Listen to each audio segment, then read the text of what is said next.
Good afternoon, everybody. How are you today? And welcome to the latest edition of Drew Mania Live. Nice to have you with us on this Thursday, the 6th day of June, the year 2018. And of course, this is yours truly, Andrew L. Perry.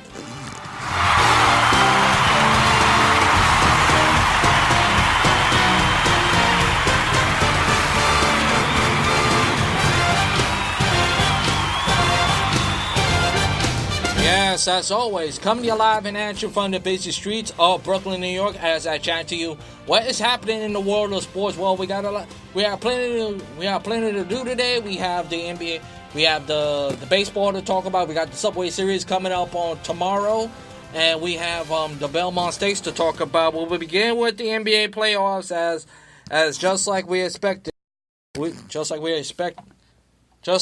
exactly as we expected. It was a one-man show. No, it's not LeBron James, even though he got a triple-double. But it's Kevin Durant. 43 points. 43 points, 11 rebounds. 11 rebounds and 13. Wow. 13, 7 assists. 3 assists shy of the triple-double. And let's call it the way we see it. As we expected this NBA Finals to be very one-sided. As the results, the Warriors take a commanding 3-0 lead over the Cleveland Cavaliers. And let's be honest, this series is, as much as we love to see a comeback, and this will clearly set his legacy for LeBron James. But let's face it. This series is over. It is over. You cannot tell me. I know no team in the playoffs has come back from a 3-0 deficit, but this series is over. It was one-sided from the get-go. Even though LeBron put up 50 points in Game 1, but once this series started, we knew it was going to be deja vu all over again. And Game 3, speaking of deja vu, yesterday was the exact same game we saw last year. Last year I will say, this year I will say is more competitive than last year, obviously. But the Cavs had a chance to win, but the problem was it's the same problem they had last year. They could have stopped Kevin Durant. Because if and remember, Klay Thompson and Steph Curry did not have a good night. They only had 13 points. Klay had 13 points, and Steph only had 10. After Game 2, he had made 9 threes, a finals record. One of the best shooters in the game today. And Kevin Durant, let's face it, Kevin Durant saved the Warriors' neck, because let's be honest, this is the game. This is the game the Cavs gotta win, if they want to be competitive. Because I know Game 1, I know home court. As I spoke about home field advantage, sometimes especially in the NBA playoffs, you get more momentum, or you get more crowd, you get more feet, you get more energy when the crowd gets into it, and the crowd was into it from the first half. And just like Game 1, the Cavs came with a great energy. And you have a sense they want to win this game. But once Kevin Durant get going, the Warriors was in this game, because like I said, they was not making their shots. And the Cavs had a chance to put the pedal in the metal, and they didn't do that. They did that in the first half, but in the second half, they didn't do it. Let's start off with Kevin Love. Kevin Love gotta play better defense. You can't like what you saw from Kevin Love. You really can't. It was after mismatch. After one mismatch after the next. One mismatch after the next. And Kevin Durant just having their way with the Cavs. Having their way in the second half. And of course, eventually, they pick it up. Eventually.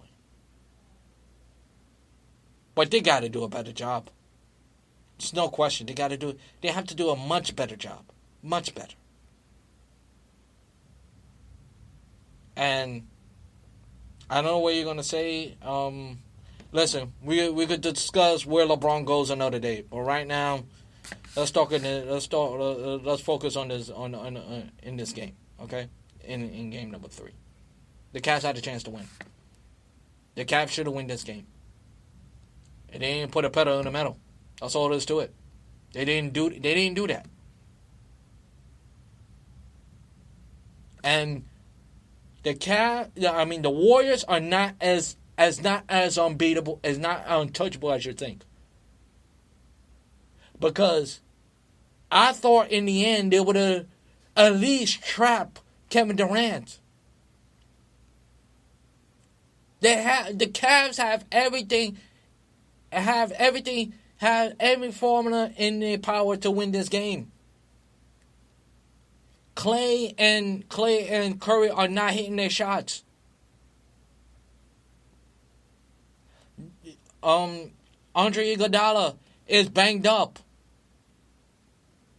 Draymond Green, he's not your offensive threat, but he didn't impact the game until later. If they would have stopped Kevin Durant, I wouldn't say stop, maintain Kevin Durant, they had a chance to win this game.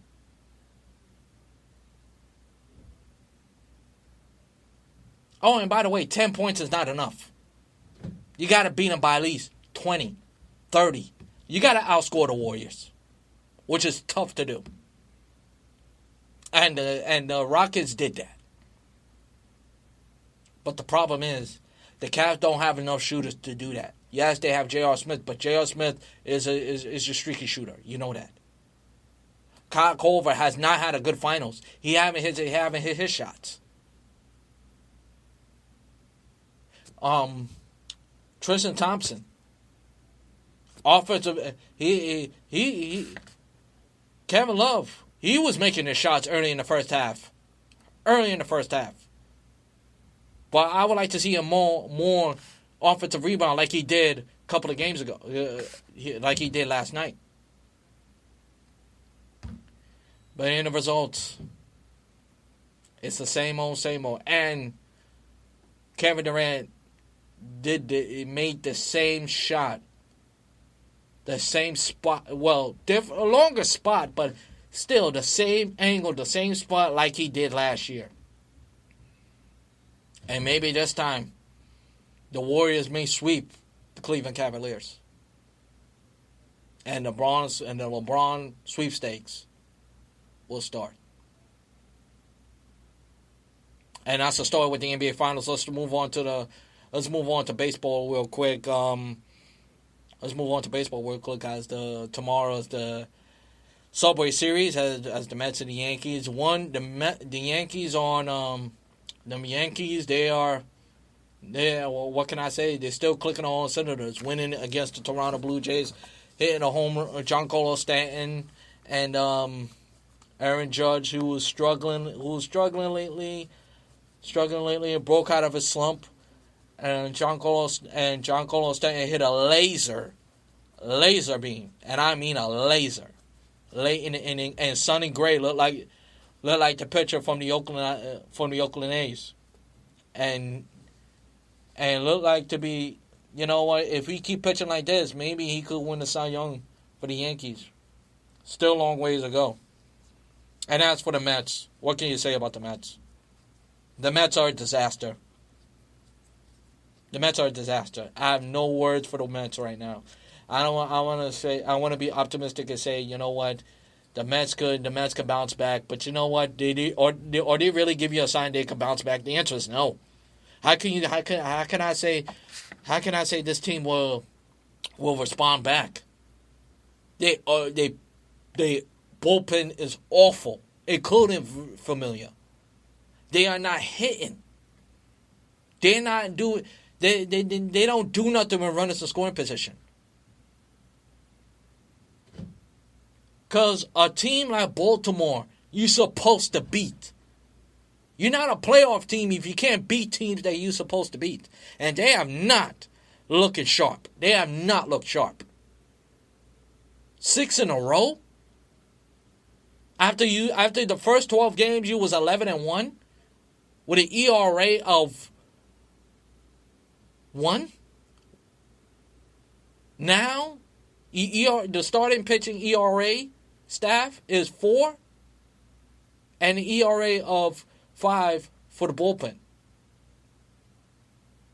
And they have not, and I mentioned again, they are not hitting well.